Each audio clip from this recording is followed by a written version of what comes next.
Welcome to the Three Martini Lunch. Grab a stool next to Greg Columbus of Radio America and Jim Garrity of National Review. Three Martinis coming up.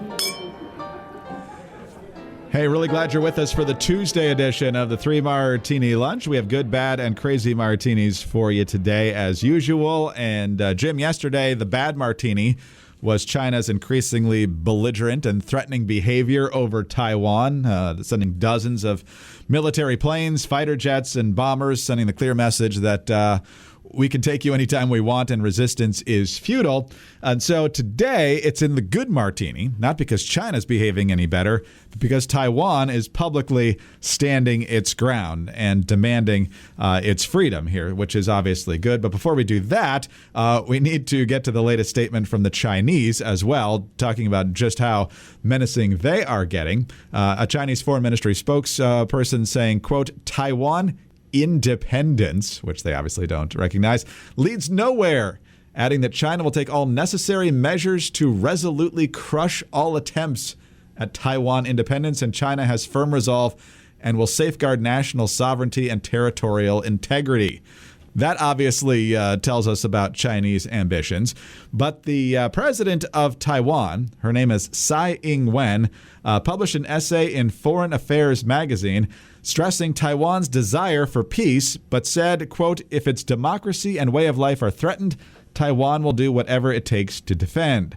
Reading this account from the UK Guardian, by the way. But the president says, quote, amid almost daily intrusions by the People's Liberation Army, our position on cross-strait relations remains constant. Taiwan will not bend to pressure, but nor will it turn adventurous, even when it accumulates support from the international community. In this piece, the president of Taiwan also talking about the significant damage a Chinese takeover of Taiwan would do to regional stability, talking specifically about what they call the first island chain, which stretches from northern Japan to Borneo. She says, quote, should this line be broken by force, the consequences would disrupt international trade and destabilize the entire Western Pacific. In other words, a failure to defend Taiwan would not only be catastrophic for the Taiwanese, it would overturn a security architecture that has allowed for peace and extraordinary economic development in the region for 7 decades. So, Jim, she's speaking the language everybody understands there, money. But, we've got a statement from the U.S., we've got a statement from Australia, maybe some others. Although at least at the moment, it's hard to think that some diplomatic statements are going to deter the Chinese much. So what do you make of the latest developments here? I was going to say, having seen in Afghanistan that American rhetoric really doesn't count for very much, and that a lot of the values that particularly this president has spent a lot of time talking about how much he prioritizes human rights, democracy, women's rights, individual liberties, and these clearly are not that important a deal to the Biden administration. Otherwise, you would not have left Afghanistan the way you did. But Afghanistan can be ignored in a way that Taiwan cannot. And keeping in mind, that's not saying you should ignore Afghanistan, but it's observing because of distance, because of it being landlocked, and because of the perception of it's the graveyard of empires, and Americans, generally didn't pay much attention to Afghanistan before 9/11. There's an attitude of like, hey, whatever happens over there, it's like Vegas. Whatever happens in Afghanistan stays in Afghanistan, and we don't need to worry about it. Never mind the fact that the lesson of 9/11 is that what happens in Afghanistan does not stay in Afghanistan. Well, Taiwan is a major trade partner.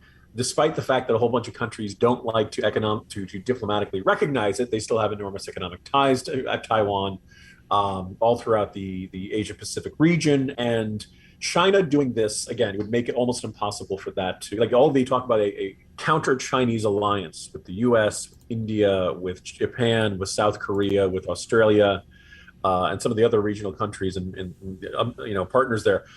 That would galvanize that. People would, no longer be able to be in denial about that.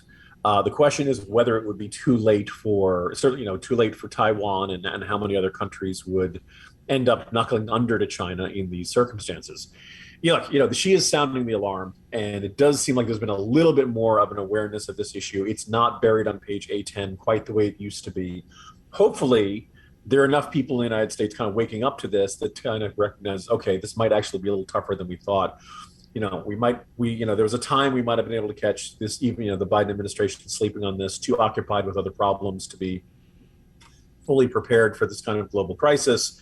I think the more you hear talk about it here, the more people recognize, something like this would effectively end the existing U.S.-China relationship and set up, whatever your preferred metaphor is, World War III, World War IV, a new Cold War, a new battle for global supremacy. The Chinese, basically believe that they're an empire interrupted, and it's time to go back to their rightful place as the leaders of the entire globe. One of the things that also stands out here to me, Jim, which makes this, I think, also a good martini, is people who are facing repression and their courage to stand up. You and I are old enough to remember it when people stood up around the time of the fall of the Berlin Wall and the whole solidarity movement in Poland, and just how Eastern Europe exploded with freedom once the Iron Curtain fell. And we've seen it recently with Hong Kong as well. People taking to the streets. They knew full well that the Chinese government knew what they were doing. And even when some of these more restrictive policies came into place, they still did it. I specifically remember Jimmy Lai, the media mogul, who could have easily fled Hong Kong. And he said, no, I'm standing with my people. I'm here to push for freedom. And now the guy's in prison and probably will be there for the rest of his life, given the way the Chinese act. And so the resolve of the Taiwanese people. There's a side story here about the Taiwanese general public taking lessons now in first aid and doing other things to help the military. Don't know if that would make that huge of a difference, but the resolve and the mindset of these people in the face of an overwhelming opponent here is also pretty inspirational. It's so frustrating. You look back through human history, people think, oh, why did somebody do something about this? We always would rather not fight. We always would rather not get into a war. And we always want to find, all right, there's got to be some other option. There's got to be some other way we end up not ending up in a, hopefully not deadly, but, a very serious conflict. And the problem is, paying the Danegeld only makes the Danegeld come back. The old, military slogan, if you want peace, prepare for war. If you have a strong deterrent factor that keeps the malevolent actors on the global scene a little less a little more reticent, a little less eager to take things that don't belong to them, whether it's Putin in Crimea or Georgia or any of these other Saddam Hussein versus Kuwait, just an infuriating set of circumstances. We'll see how things shake out. Maybe the people are waking up in time to prevent things from getting much, much worse. I certainly hope so. And of course, while all of this is playing out, we've got our huge fiscal debates going on here in Washington, the debt ceiling at the moment. They're still trying to figure out what to do about the infrastructure/reconciliation bills. And that still is in limbo at the moment, which is probably about as good as we can hope for. Hopefully it stays there. But one thing we know for sure when it comes to the economy is that inflation is on the rise. Things are getting more expensive. And so all of us are looking for ways to save money. I'm doing it. Jim's doing it. I'm sure you're doing it too. And it's just crazy how fast the prices of some of these things are rising, whether it's gas, things you buy at the grocery store, clothes, whatever. And all the experts are saying it's going to get worse before it gets better. But one of the best ways you can go out there and find ways to save money is looking at your auto insurance rates. And the best place to do that is at Gabi. Greg, shopping for auto insurance sucks. We all know this, and so does Gabi. And that's why they do all the work for you. Things that would take days or weeks, Gabi can do in just minutes. Gabi uses your current policy to compare your current coverage with 40 of the top insurance companies. We're talking about companies like Progressive and Nationwide and Travelers. They are the one true comparison platform with fast, verifiable quotes, not ballpark guesses. And because Gabi uses your current coverage, they only show policies that are the same or better than your current coverage. And many of them are likely to be at a lower price. And Gabi is free to use. They will never sell your information, so you'll never have to deal with spam or robocalls. Absolutely right. Gabi protects your information, and they get you the information you need right away, and you can save hundreds and hundreds of dollars. And so I went through this process. You just go through a number of prompts. You enter information you already know off the top of your head, link to your current insurance policy, and then you'll see what other companies would charge you for the very same coverage. And so then it's your choice to make the switch. We realized that we were in a pretty good situation, so we didn't need to switch, but we enjoyed that peace of mind. And knowing that Gabi protects that information is also providing peace of mind. So people who switch with Gabi save on average $80 a month. Multiply that by 12 months, you're getting close to $1,000 a year versus their current policy, $80 a month. There's a lot you could do with that, especially right now. But it's not just me who loves Gabi. Gabi has been featured in TechCrunch, Forbes, and USA Today. Start saving on your auto insurance today. Go to Gabi.com/martini to start saving today. It's totally free, no obligation. That's Gabi.com/martini. Gabi.com/martini. All right, Jim, it was just last week that we were talking about the situation with school boards. We talked about Terry McAuliffe's delightful blunder. I don't even know if it was a blunder. He just admitted what he actually believed about parents and what power they shouldn't have when it comes to their kids' education. And then later in the week, there was a letter to President Biden from the National School Boards Association basically asking the federal government to review violence and threats involving schools to see if they violate federal statutes about domestic terrorism and hate crime. Well, the letter got there because just yesterday, last evening in fact, Merrick Garland, remember that totally moderate federal judge who was supposedly the perfect choice for the Supreme Court? Well, be thankful every day that Mitch McConnell and the Republican Senate did not let that happen in 2016, because now Merrick Garland is putting parents on notice, you might say. He says in recent months, there's been a disturbing spike in harassment, intimidation, and threats of violence against school administrators, board members, teachers, and staff who participate in the vital work of running our nation's public schools. While spirited debate about policy matters is protected under our Constitution, that protection does not extend to threats of violence or efforts to intimidate individuals based on their views. He goes on to say that he's going to have the FBI focused in on this, Jim, and investigating whether these threats warrant federal prosecution. And so one day after we talked about lefty activists following Kyrsten Sinema into the restroom, we're not going to get all hypocritical here and say that parents who we might agree with on the policy should go out there and make threats or be physically intimidating and that sort of thing. I think you're far more effective making your case. You can do it in an impassioned way, but make a verbal case, obviously. But there seems to be a tipping point here now. Maybe it's with McAuliffe and some of these other things we're seeing where the left is very, very open about parents not being in charge of their kids' education anymore. And because parents are getting fired up, whether it's masks or pronouns or critical race theory or whatever it is at these meetings, the left seems to be in many cases at least, turning volume into actual threats. We'll see if there are legitimate threats. Those could probably be, investigated at the local level. But what do you make of Merrick Garland getting the feds involved here with these local disputes, whether they've risen to the level of threats or not? Greg, I think the easiest way for me to understand how this could have happened is just to envision somebody in the Biden administration, let's call him Theo, looks at this situation and says, oh my God, we've really got ourselves in a jam. Having schools closed for the better part of a year across most of the country made parents really, really angry with teachers, unions for dragging their feet on reopening schools. And then you got the critical race theory teachings, then you've got complaints about masks, and you've got complaints about one example of school board arrogance after another. And, just parents are just really fired up. And then, of course, you have the McAuliffes of the world just stepping in it and saying, I don't think parents should be deciding what their kids should be learning and stuff like that. And I'm sure this Theo character looks and says, God, getting out of this jam in time for the Virginia gubernatorial election in the midterms, it's going to take a miracle. And someone in the Biden administration said, you asked for miracles, Theo. I give you the FBI. You wondered where that was going. Why is this guy named Theo? There's like two listeners out there who are like, I know where Jim's going with this. Anyway, look, I don't want to disparage everyone who works at the Federal Bureau of Investigation.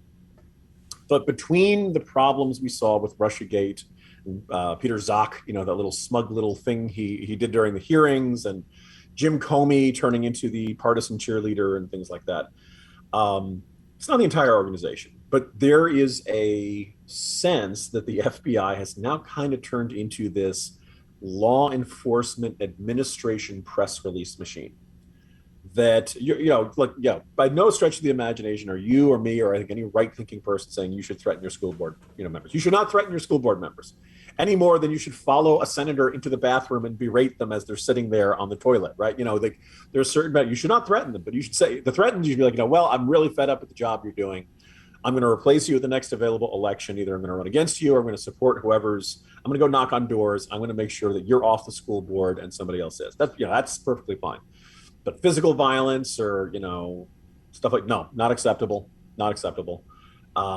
Don't do it. If you do, you should get investigated. But again, it's hard to see why this wouldn't be a job for local law enforcement. There certainly doesn't seem to be any type of, coordinated national campaign. There is no vast conspiracy that's out there saying we got to threaten the school board members. And there's part of this stems from the education secretary Cardozo saying, this is Trump supporters and stuff like that. There's just this reflexive inability to believe that a parent could genuinely be upset by what their kids are being taught and saying, no, this is not appropriate. They're too young for this.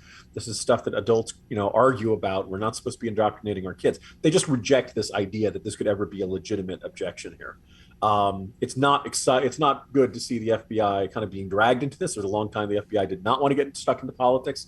I do wonder if that's still the case, or I wonder if, now the FBI is much more comfortable in the role of just another political tool of the incumbent administration to be used to help win arguments. And so the question is, when you see parents upset school boards, the FBI is comfortable stepping in and saying, aha, well, clearly this is some sort of domestic terrorist threat, and we need to treat them as if they're all the next Tim McVeigh, and not just I looked at the book that was in my school's library. It's totally unacceptable. It's not, appropriate for kids, and I want it out. The way, that seems very reasonable. And the way Democrats win arguments these days is they insist that the reasonable argument is crazy and extreme and dangerous and inherently threatening to other people, and therefore must not be allowed.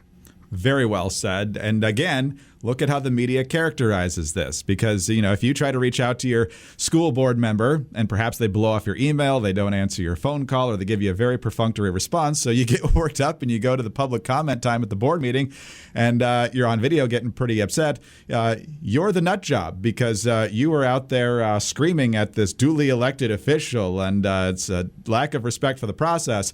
But if a leftist activist chases Kyrsten Sinema, they're the righteous ones, because, if Kyrsten Sinema really cared, she would stop and talk to them about it. So it's all about where the issue lies, and not the conduct of the people when it comes to how they're covered. It's a very big double standard. All right, let's talk about it exhausts me, Greg. Well, me just sleep on a pillow. Yes. Well, Theo should be excited, because we are going to talk about Christmas, actually, in the next martini. But yes, pillows, mattress toppers, many comfortable things over at MyPillow. And there's nothing better than slipping into bed with soft, comfortable sheets at the end of a long day of your school board driving you crazy. So now MyPillow wants you to sleep better with their Giza Dream Sheets. I love the Giza Dream Sheets.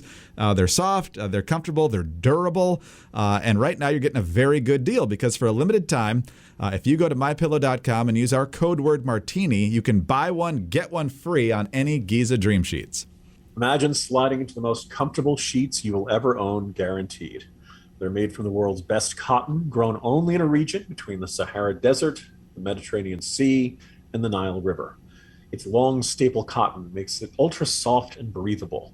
These sheets are available in a variety of colors and sizes. They're machine washable, and they come with a 60-day money-back guarantee and a 1-year limited warranty. So for a limited time, buy one, get one free on all Giza Dream Sheets. Go to MyPillow.com, click on the Radio Listeners Square, and use the promo code MARTINI at checkout. Or call 800-874-0104 to find deep discounts on all MyPillow products, including the MyPillow mattress topper, MyPillow towel sets, and so much more. Don't miss the sale of the year. That's MyPillow.com, promo code MARTINI, or call 800-874-0104. Sleep better with MyPillow.com. All right, Jim, it is October. We're in the first week of October. It's okay now for Halloween stuff to be in the story. I know, it's been there since August. The Christmas stuff is already there. But now people are wondering about holiday travel plans, Thanksgiving and Christmas. In fact, Margaret Brennan, the host of Face the Nation, was wondering whether the COVID situation was going to be stable enough that Dr. Fauci would recommend that it's okay for family members to be together at Christmas. And here's how that exchange went on Sunday. But we can gather for Christmas, or it's just too soon to tell? Margaret, it's just too soon to tell. We've just got to concentrating on continuing to get those numbers down and not try to jump ahead by weeks or months and say what we're going to do at a particular time. Not going to say what we're going to do at a particular time that's a little over 2 months away. In a subsequent interview, I think this was yesterday, Dr. Fauci says, those things I said on national television, totally taken out of context. You know, I also said something over the weekend that was taken completely out of context. I was asked, what could we predict for this winter, for like December and Christmas? And I said, yeah, I mean, I say you hold off on that. I said, we don't know, because we've seen slopes that went down and then came back up. The best way to assure that we'll be in good shape as we get into the winter would be to get more and more people vaccinated. That was misinterpreted as my saying we can't spend Christmas with our families, which was absolutely not the case. Well, but he said he didn't know yet. So I think most people are tired of being told they can't spend time with their family. But if that wasn't confusing enough from one day to the next, Jim, the CDC, which is all about the flip-flops too, is now recommending people celebrate Thanksgiving virtually this year. Updated guidance states that attending gatherings for events and holidays still increases the risk of getting and spreading COVID-19, especially with the threat of the Delta variant. This is from KOMO News. It says, safer ways to celebrate the holidays include hosting a video chat party, having an outdoor celebration with everyone 6 feet apart, and waving to neighbors from a safe distance and avoiding contact with others. If gatherings take place outdoors, masks may not be needed unless the groups are crowded and a high COVID risk is present. Here's my favorite one, Jim. If families still choose to celebrate indoors with people outside the household, the CDC said anyone not fully vaccinated should wear a mask, and windows and doors should be open, along with installing a window fan to pull in fresh air. Jim, I grew up in the Upper Peninsula of Michigan. Thanksgiving is in late November. The temperatures are at least around freezing, if not lower. So if you open all the windows and doors and start blowing fans around, we're going to be either dressing like Eskimos or heading to the ER with pneumonia. So I'm not really sure what this guidance is going to accomplish here. But what do you make of the whiplash, the dizzying changing of recommendations here? In today's Morning Jolt, I compared it to Gilda Radner's old character, Emily Litella, the, not well-hearing old lady who used to complain about, what's all this I hear about violence on TV? I love the music. No, Miss Litella, it's violence on TV. And then she would say, never mind. And, well, I don't know if we can spend time together at Christmas. Oh, never mind. Dr. Fauci says it's okay now. Look, you played the audio there. That, when asked, can we spend time with can we gather with our families at Christmas? Fauci could have said, yeah. He could have said at this, first of all, let's face it, no matter what he says, Americans are going to get together with their families at Christmas. So I don't think it's a particularly good idea to make public health recommendations that nobody's going to follow. I think that is inherently counterproductive. But, if and Fauci kind of in that answer is like, well, it's kind of early to tell and all kind of stuff. He could say, I'll be able to give you a better answer the closer we get to it, or, these kind of precautions are what I recommend or something like that. But let's face it, people are going to get together with their family. And by the way, so lots of people got together with their families back at Christmas. Right now, as of this morning, 77.7% of all U.S. adults are vaccinated. 75.9% of all eligible Americans are vaccinated. We don't know if the shots for the kids will be available by Christmas, but when's it going to be safe? If people getting together who are vaccinated and in some cases have boosters aren't getting together for the holidays, isn't safe. When is it going to be safe? And Fauci keeps that same answer on Sunday, making references to cases, and boy, people hate it when I point this out, but not every case is somebody getting sick. In some of these cases are asymptomatic. Some of these people are getting it and they're having either very mild symptoms or nothing. Would you want to self-quarantine when you do that? Yeah, probably. It's a good idea. But by and large, you are not, you're certainly not in the hospital. You're certainly not dying. You got the sniffles. And, just avoiding people when you have the sniffles is just common courtesy and a good idea in general. The idea that, we still aren't sure whether we can get together for Christmas or something. Of course, people are going to react strongly to that. And I cannot help but strongly wonder if Fauci had, some phone call from somebody saying, what the hell are you saying? Tell Americans it's okay to get together for Christmas. It's a total 180. If you really think it's unfair that you're being misinterpreted, speak clearer. Be more clear with what you think, what your recommendations are. And, kind of infuriating that, Fauci says these things, there's enormously bad reaction, and then he insists, oh, no, you all misinterpreted me when, we all have perfectly fine hearing. That's exactly right.